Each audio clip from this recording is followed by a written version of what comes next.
Elle se démultiplie, regardez, elle est là, notre Cindy, elle est là, Cindy, et elle est avec nous en plateau, Cindy Trier, merci d'être avec nous, fondatrice de Tremplin Carrière, et j'aime beaucoup la phrase d'accueil sur votre site internet. Ne doutez plus de la valeur de vos projets, croyez en vos rêves et activez les leviers de votre réussite. Tout à fait. Sauf que ce n'est pas simple de les activer, ces leviers, et c'est pour ça que vous intervenez. Quelles sont les missions avec votre entreprise ? Alors, essentiellement, l'entreprise Tremplin Carrière, elle a pour vocation d'accompagner les dirigeants d'entreprise, les chefs d'entreprise, pour les aider à mieux communiquer auprès de leurs salariés en vue d'anticiper les conflits, de savoir comment transmettre des consignes, comment recadrer quand le besoin se présente. Donc, c'est quelque chose qui permet un mieux-être, je le crois, au sein des sociétés. Et outre cette première fonction, j'interviens également auprès des particuliers qui ont pour dénominateur commun de se lever le matin et d'avoir d'ores et déjà la boule au ventre, de ne pas savoir pourquoi ils font ce qu'ils font, qui considèrent leur métier comme un métier alimentaire et qui aspirent à se reconvertir. Et mon travail consiste à les pousser dans leur retranchement de sorte qu'ils puissent croire effectivement en un avenir professionnel plus serein, plus adapté, plus cohérent avec leur vie de tous les jours. Et outre ces deux casquettes, je suis chroniqueuse radio depuis 4 années maintenant et j'écris des livres de fait sur tout ce qui relève de la motivation et des mécanismes qui permettent d'apprendre à percevoir le verre à moitié plein plutôt qu'à moitié vide. Alors justement, est-ce que vous pouvez, je sais pas, nous donner quelques exemples d'accompagnement que vous avez assuré? Tout à fait. Alors là, pour le coup, les accompagnements peuvent être soit collectifs dans le cadre de la formation dite traditionnelle, mais la particularité de Tremplin Carrière est de pouvoir recevoir dans les locaux que vous voyez visiblement à l'écran. On voit partout. Je ne les ai jamais vus en si gros. C'est bien, non? C'est pour vous cadeau. Accueillir, chère Cindy. Merci, on a fait ça rien que pour vous. J'en suis honorée. C'est effectivement de concevoir des programmes qui sont exclusivement sur mesure, ce qui permet aux dirigeants d'apprendre les mécanismes de communication managériale, mais de l'articuler exclusivement autour de conseils qui sont spécifiques avec les problématiques qu'ils rencontrent en interne. Donc ça, c'est pour moi vraiment un point d'honneur que de faire du sur-mesure et d'être à l'écoute réellement des besoins qui sont verbalisés et qui ne le sont pas toujours et qu'il faut pouvoir aller déceler. Eh oui, c'est ça. Et donc, quelles sont les différentes étapes en fait? On vous contacte, on vous dit voilà Cindy, moi j'aimerais bien faire ça, moi j'en peux plus de mon boulot, ou parce qu'on peut être un très très bon employeur, mais un très mauvais manager. C'est-à-dire que j'ai du mal à recentrer les équipes, etc. Vous êtes là pour écouter et après, comment ça se passe? C'est effectivement le cas. Il y a toujours à minima un entretien préalable d'une demi-heure, que ce soit par téléphone, que ce soit en visio. On parlait tout à l'heure de télétravail, qui est une donne qui est rentrée du coup dans les mœurs, plus ou moins.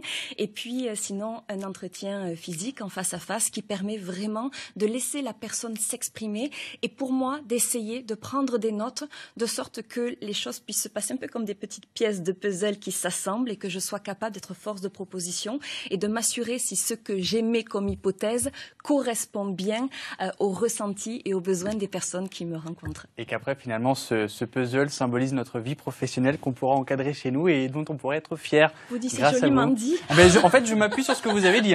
C'était pas prévu que vous me parliez de puzzle et j'ai trouvé cette métaphore plutôt jolie, finalement. On parlait de télétravail. Est-ce que ça vous a impacté? Est-ce que ça vous impacte? Est-ce que ça rentre dans vos missions? Dans le cas de mes missions de formatrice ou de consultante, le présentiel reste quand même quelque chose de très important pour moi puisque ça permet quand même de rentrer en proximité avec la personne. Pour autant, c'est devenu quelque chose d'acceptable et de tout à fait recevable puisqu'on se rend compte que faire de la visio avec les outils qui sont mis à notre disposition aujourd'hui permettent malgré tout de faire du travail de qualité et nombre de dirigeants ou de particuliers qui sont a fortiori assez loin d'un point de vue géographique peuvent pour gagner du temps décider que l'on réalise les prestations à distance. Donc s'il est certaines thématiques sur lesquelles le présentiel, je crois, doit garder le pas, pour un grand nombre d'autres thématiques, il est tout à fait possible de le faire de la façon la plus adaptée possible. Et vous accompagnez de différentes manières. Vous avez écrit 4 livres, Oui. 2 livres de conseils, Audace, enthousiasme et persévérance, les clés de la réussite, La nouvelle vision du succès, comment décider de sa réussite, et puis 2 romans. Le premier s'appelle Je l'ai noté là, et j'ai donné son nom à une étoile, et le second, Demain, je déploierai mes ailes. Vous donnez des conseils sur un blog, on vous écoute à la radio, on peut vous voir en vidéo également sur votre site. Pourquoi décliner tous vos conseils comme ça de la sorte? Pour moi, c'est très important que de pouvoir offrir à tout un chacun la possibilité de savoir à qui ils ont affaire. Je crois que j'ai toujours besoin, quand je vais bénéficier des services d'une tierce personne, de savoir si je me sens en confiance, si je peux parler des choses qui me sont personnelles.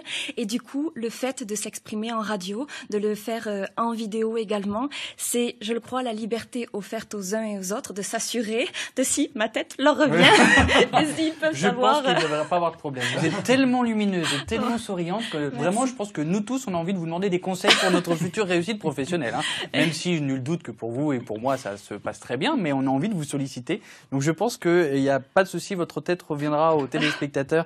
Il n'y a aucun problème avec ça. Qu'est-ce qui vous a donné envie de faire ce métier ? Très sincèrement, ça a été le cumul, l'association de choses un petit peu douloureuses. Vous savez, on entend souvent parler à la télé, aux journaux, aux infos, de tout ce qui relève du harcèlement moral, de tout ce qui relève des abus, de tout ce qui relève des licenciements abusifs. Eh bien, il faut dire que je les ai cumulés.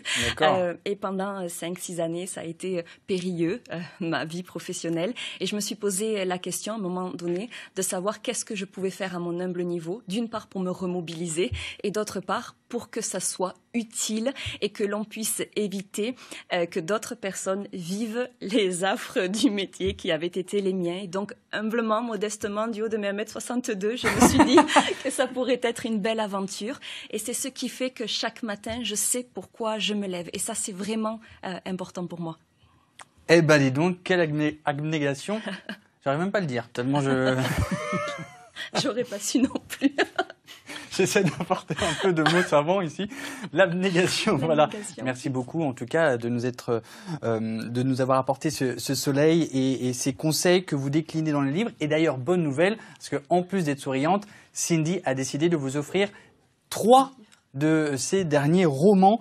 Et demain, je déploierai mes ailes. Alors, avec l'aide de Philippe, notre cadreur, on va vous apporter un livre. J'aimerais bien que vous puissiez les dédicacer, voilà, pour nos téléspectateurs. Et donc, si vous avez envie de remporter le roman de notre invitée Cindy Trier, vous envoyez tout de suite vos coordonnées postales à ecm.occitanie@francetv.fr.